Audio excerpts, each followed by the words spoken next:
नवीन कुमार की हत्या क्यों हुई? नरेंद्र मोदी जवाब दो, जवाब तुमको देना होगा। तुम्हें पता हुआ छात्र को लाना होगा। नरेंद्र मोदी हाय हाय, विदेश मंत्री हाय हाय।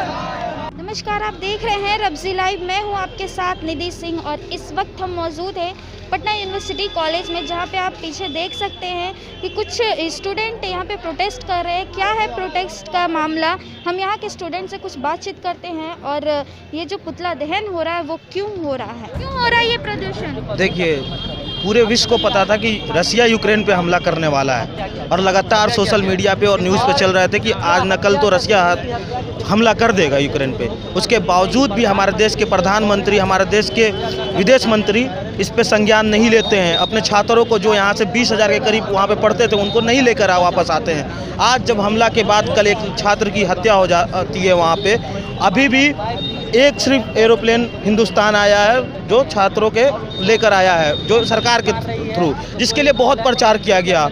हमारे सिंधिया जी लगातार हर एयरपोर्ट पे दिल्ली में, मुंबई में रोक कर वीडियो बनाए गए, लेकिन क्या सही सलामत सारे छात्र आ गए हैं हिंदुस्तान के? इन तमाम सवालों के लिए आज NSUI लगातार आंदोलन कर रही है और सरकार से ये कह रही है कि अगर आप इसको सही ढंग से, जो आप हाई लेवल की मीटिंग कर रहे हैं लगातार, उसको सही ढंग से लागू नहीं करते हैं और हमारे छात्र वापस नहीं आते हैं, तो ये आंदोलन और तेज होगा और हम आपके सामने आकर खड़े होंगे अपने छात्र भाई के लिए, अपने छात्र बहन के लिए जो आज यूक्रेन में फंसे हुए हैं।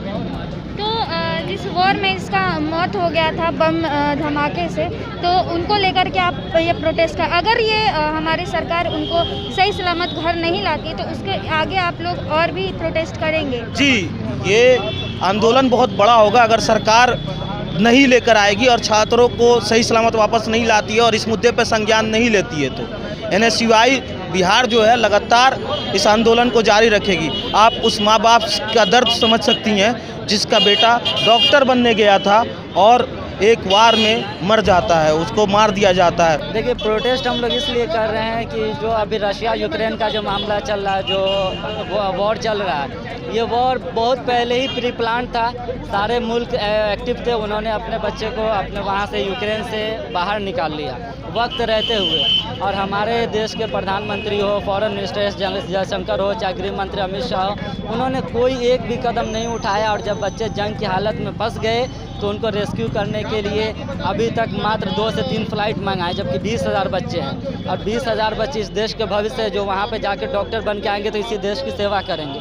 अब वो बच्चे, पाकिस्तान जैसा मुल्क अपने बच्चे को समय रहते हुए निकाल लेता है, लेकिन हमारे देश के वज़ीर आज़म चुनाव में व्यस्त हैं, उत्तर प्रदेश के चुनाव में बिजी हैं, हरियाणा, गोवा, पंजाब, पंजाब, मणिपुर, उत्तराखंड, उत्तर प्रदेश, इन सब चुनाव प्रचार में बिजी हैं और उनके सारे मिनिस्टर चुनाव प्रचार में लगे हुए हैं और उनको अपने बच्चे की कोई फिक्र नहीं हो रही। तो कहीं ना कहीं ये हुकूमत की नाकामी है, जो एक माँ अपने बच्चे को खो रहा है। नवीन कुमार क्यों मारेगा? अगर समय रहते हुए अगर वो निकल के आते, वो 4th ईयर के स्टूडेंट थे, वो डॉक्टर बनने वाले थे और वो इस देश की सेवा करते, लेकिन इस सरकार की नाकामी की वजह से नवीन कुमार की हत्या हो गई। और ऐसे कितने छात्र न जाने अभी तक सही सलामत हैं कि नहीं है, कितने मारे गए, इसका कोई डेटा नहीं है। तो हुकूमत को चाहिए कि सारे बच्चे को रेस्क्यू करके निकाले और उनकी घर वापसी कराएं और जितने भी बच्चे, चाहे भारतीय नागरिक, जो स्टूडेंट के अलावा भारतीय नागरिक यूक्रेन में फंसे, उन सबका रेस्क्यू हो। और आप लोग चुनाव प्रचार के नींद से जागिए और बच्चे को, हमारे देश के भविष्य को बचाइए। इसीलिए हम लोगों ने। आपको क्या लगता है, आपने बोला कि जैसे कि आपकी जो भी मांग थी आपने रखी, वो अभी पूरा कर रहे हैं यानी हमारे देश के प्रधानमंत्री? 20,000 बच्चे हैं, जिसमें से 200-500 बच्चे को अभी तक बुलाया गया। अभी तक समझिए, मान लीजिए 1000 बच्चे को बुलाया गया, 19,000 छात्र अभी भी फंसे हैं। कोई पोलैंड बॉर्डर पे हैं, तो कोई रोमानिया बॉर्डर पे खड़े हैं, कोई -5 डिग्री में झेल रहे हैं, कोई 3 दिन से भूखे हैं, तो कोई मतलब हफ्ता दिन से भूखे हैं। इस तरीके से बच्चे परेशान हैं और हमारे हुकूमत को कोई इससे प्रॉब्लम नहीं हो रहा। जी, ये प्रदर्शन इसलिए जारी है कि हमारे जो भाई लोग यूक्रेन में फंसे हैं, मेडिकल के छात्र, उसको सुरक्षित वापस लाने के लिए। लेकिन इसीलिए हम लोग आज आंदोलन यहाँ पे कर रहे हैं। सरकार को बताना चाह रहे हैं कि यूक्रेन में जो छात्र हैं उसे आपको वापस लाना ही होगा। लेकिन सरकार जो है वो प्रचार में बिजी है। उत्तर प्रदेश चुनाव में, पंजाब चुनाव, मणिपुर, उत्तराखंड, जहाँ जहाँ चुनाव हो रही है वो अपने चुनावों में बिजी है। लेकिन हम लोग आज ये प्रदर्शन इसलिए किए कि कि सरकार जगे और सरकार की नींद खुले और वो वापस लाए छात्रों को।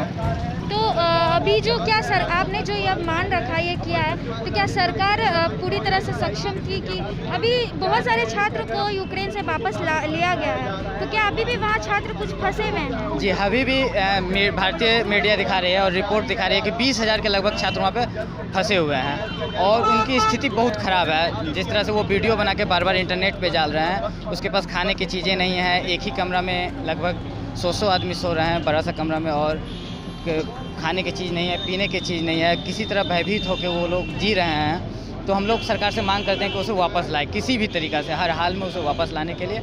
और हम लोग पुरजोर तरीक़ा से, इससे भी अगर ज़ोरदार तरीक़ा से हम लोग को आंदोलन करने पड़े या सरकार से मांग रखने पड़े तो हम लोग रखेंगे, लेकिन हम लोग चाहेंगे कि वहाँ पे फंसे छात्रों को वापस लाया जाए। और अगर ये बताइए कि अगर शिक्षा नीति का बात करें तो भारत को बहुत अच्छा मतलब देश कहा गया है कि हर चीज़ यहाँ पे सब कुछ उपलब्धि होता है, लेकिन फिर भी भारतीय छात्र को हमारे देश छोड़कर दूसरे देश में जाकर पढ़ना क्यों पड़ता है?